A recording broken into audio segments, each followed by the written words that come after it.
You try to stay positive. You try to make everyone happy. You chase success, approval, and peace of mind. But somehow you still feel anxious, overwhelmed, or like you're falling behind. What if the real problem is not that you care too little, but that you care too much about the wrong things? That's the central idea behind The Subtle Art of Not Giving AFCK * by Mark Manson. This book is not about becoming cold, careless, or selfish. It's about being more intentional with your attention, your energy, and your emotions. Because your time is limited. Your mental space is limited. Your life is limited.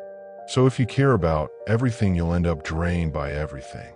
This book teaches a simple truth. A better life does not come from avoiding problems. It comes from choosing better problems.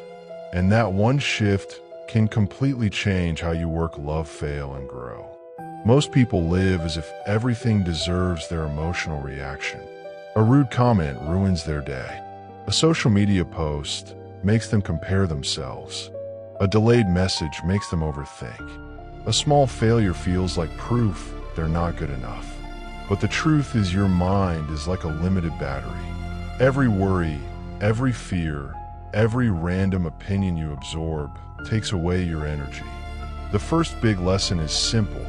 Stop trying to make every part of life perfect. Life will always have inconvenience. There will always be problems, uncomfortable moments, and things outside your control. The goal is not to remove discomfort. The goal is to decide what is actually worth your attention. Think about someone who spends hours worrying about what people think of them. They replay conversations in their head. They try to sound smarter, look better, act safer. Over time, they become exhausted. Now, compare that to someone who knows their values. They still care, but only about what truly matters.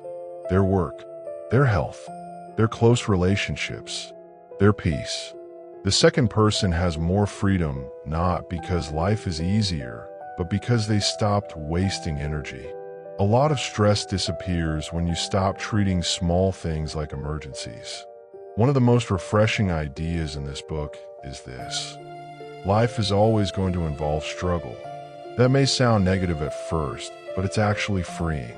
Most people think happiness means reaching a point where there are no more problems. They imagine that if they make more money, they'll relax. If they find the right relationship, they'll feel complete. If they become successful, everything will feel easy. But every stage of life comes with its own challenges. If you're broke, money is stressful. If you're rich, keeping your money can be stressful. If you're single, loneliness can hurt. If you're in a relationship, compromise can be hard. There is no problem-free life. The difference between fulfilled people and frustrated people is not that one has fewer problems. It's that fulfilled people choose problems they find meaningful. For example, going to the gym is hard. Waking up early is uncomfortable. Eating healthy takes discipline. But feeling weak, tired, and unhealthy is also hard. So the real question is, which heart are you willing to choose?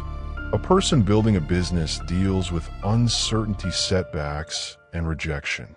But they accept those problems because they care about growth. A person learning a skill feels awkward and slow at first. But they accept that discomfort because they value improvement. Pain is unavoidable. Meaningless pain is what breaks people.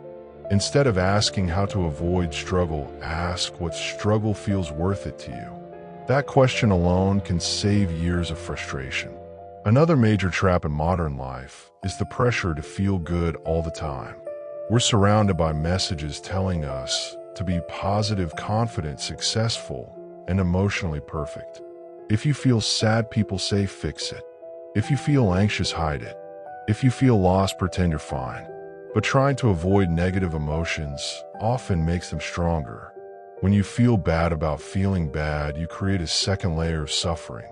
For example, imagine you feel nervous before a presentation. That's normal. But then you start thinking, why am I nervous? I should be more confident.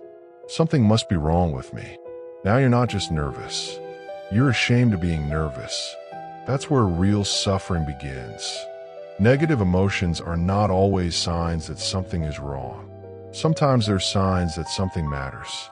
Fear can mean growth is happening. Sadness can mean you care deeply.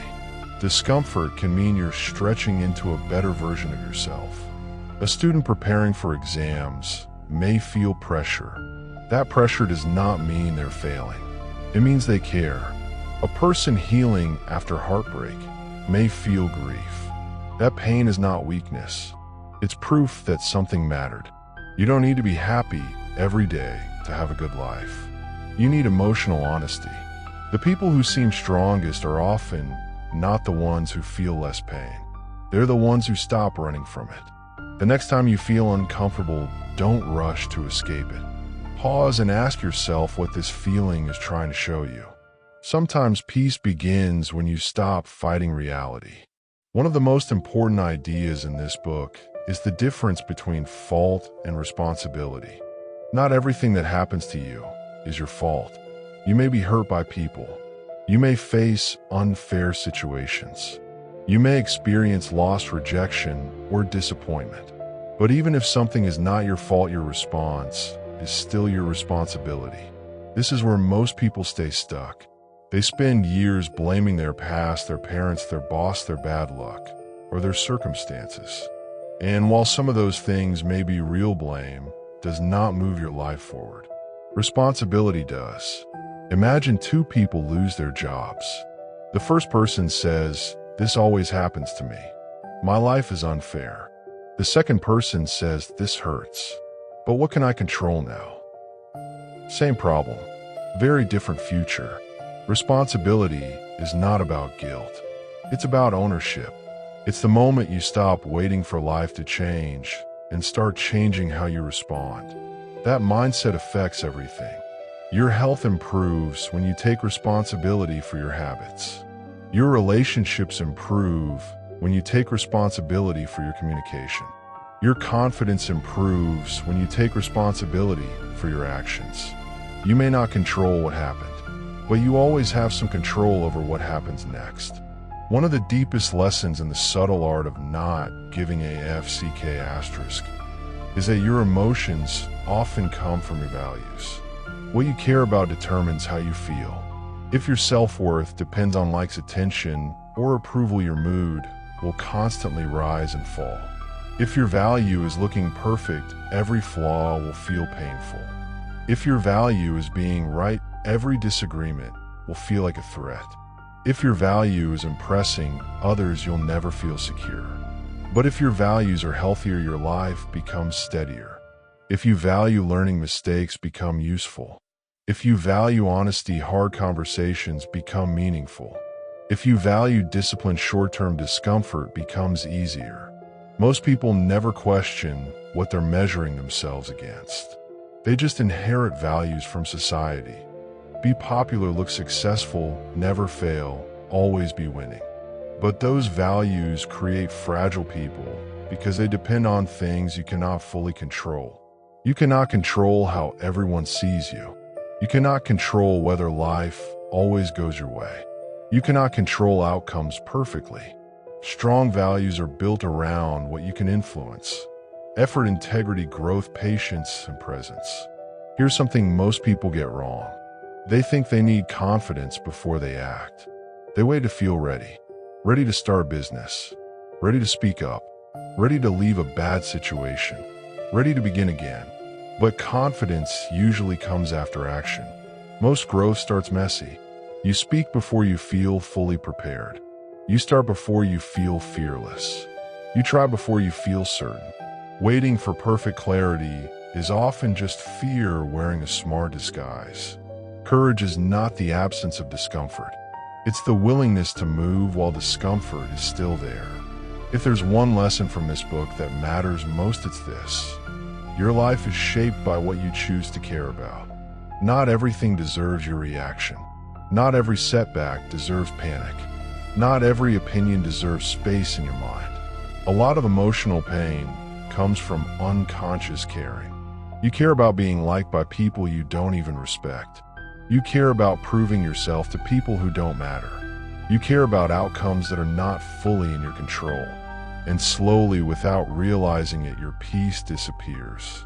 But the moment you become selective, everything changes. You become calmer, clearer, more focused. You stop chasing every distraction. You stop performing for everyone. You stop treating discomfort like danger. Instead, you begin living by choice. That is real freedom. Not having an easy life. Not escaping struggle, but knowing what struggle is worth carrying. Here's one simple thing you could do today. Take 5 minutes and write down 3 things that have been draining your energy lately. Maybe it's checking who viewed your post, replying instantly to every message, trying to avoid disappointing everyone, replaying old mistakes, or comparing your life to others. Now ask yourself, will this matter in 1 year? Is this helping me become the person I want to be? Is this worth my mental space? Then choose one thing to stop feeding this week. Not forever, just this week. Maybe you stop checking your phone first thing in the morning. Maybe you stop arguing online. Maybe you stop saying yes when you mean no. That one small boundary can feel surprisingly powerful, because peace is often not something you add. It's something you protect. Most people spend their lives trying to control everything around them, but peace rarely comes from controlling life. It comes from knowing what deserves your care and what deserves your silence. Your attention is your life in visible form. Where you place it, your future follows. So choose carefully.